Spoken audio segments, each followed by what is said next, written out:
Hi, I'm John Lesch, and I represent District 66A in the Minnesota House of Representatives. That includes all or parts of Como Park, the north end, and the east side of St. Paul. There are three ways I can describe myself to you. First, I'm a father.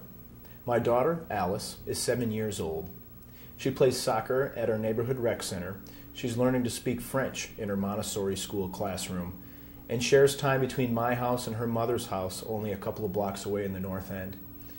She's also lucky enough to live just a few doors down from her cousins, my brother, and his partner. Second, I'm a prosecutor.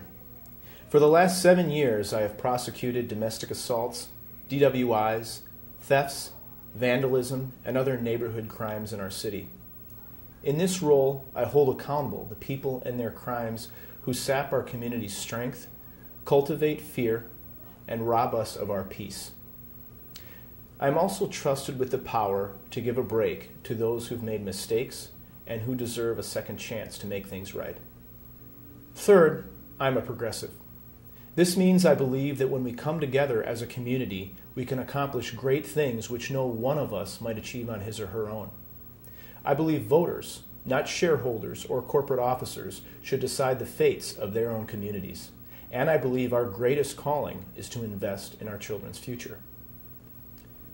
I speak to you today because our great state of Minnesota, the state where I grew up, is changing from the Minnesota I knew as a child.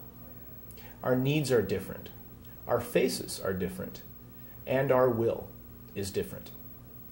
In my 5 years serving you as a Minnesota legislator, I have seen our values as Minnesotans under constant threat, and the upcoming 2008 legislative session will be no different.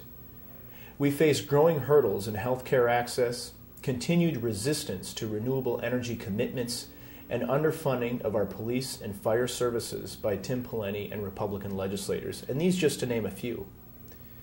But no crisis may be more urgent this coming year than addressing the unconscionable abandonment of transportation resources, the culmination of which we saw on August 1st when tons of steel, concrete, and Minnesota lives disappeared in the murky waters of the Mississippi River.